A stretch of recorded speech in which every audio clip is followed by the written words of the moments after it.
निहाल हाशमी जैसे बिकाऊ सियासतदानों की तनकीद सुनकर अगर एक दिन के लिए पाक फौज सरहदों से वापस आ जाए तो इस मुल्क का नामो निशान न होगा।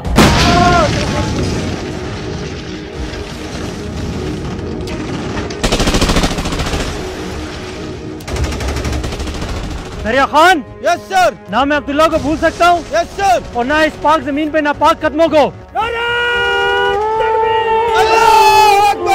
70 सालों से पाकिस्तान की आज़ादी सल्ब करने का ख्वाब देखने वालों के लिए अगर कोई चीज रुकावट है तो वो अफवाजे पाकिस्तान और पाकिस्तान की एजेंसियां हैं, जिनकी कुर्बानियों की बदौलत आज ये मुल्क कायम है। ये वही फौज है जिसने 65 की जंग में अपनी से 10 गुना दुगनी फौज को जिल्लत आमेज शिकस्त से दो चार किया। ये वही फौज है जब मुल्क में कोई नागानी आफत आ जाए तो सियासतदान टीवी पर और फौज अवाम के दरमियान नजर आती है। ये वही फौज है जो अपने सीनों पर गोलियां खाती है।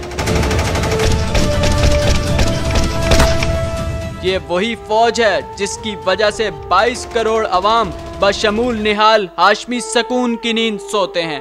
ये वही फौज है जिसने दहशतगर्दी के खिलाफ दुनिया की सबसे बड़ी जंग जीती।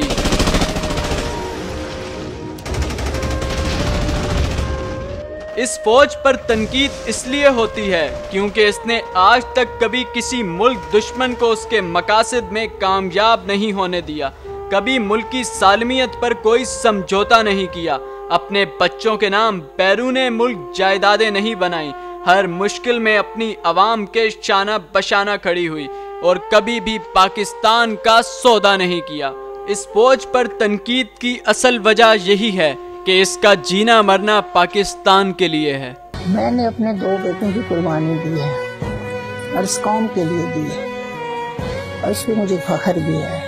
अपनी फौज से मुझे बहुत प्यार है। मेरे अगर 10 बेटे भी हो ना तो मैं दोबारा फरहान दिया है तो मैं अपनी फौज में ही हूँ। जब नाम पुकारे जाएंगे सब अहले वफा के तब यार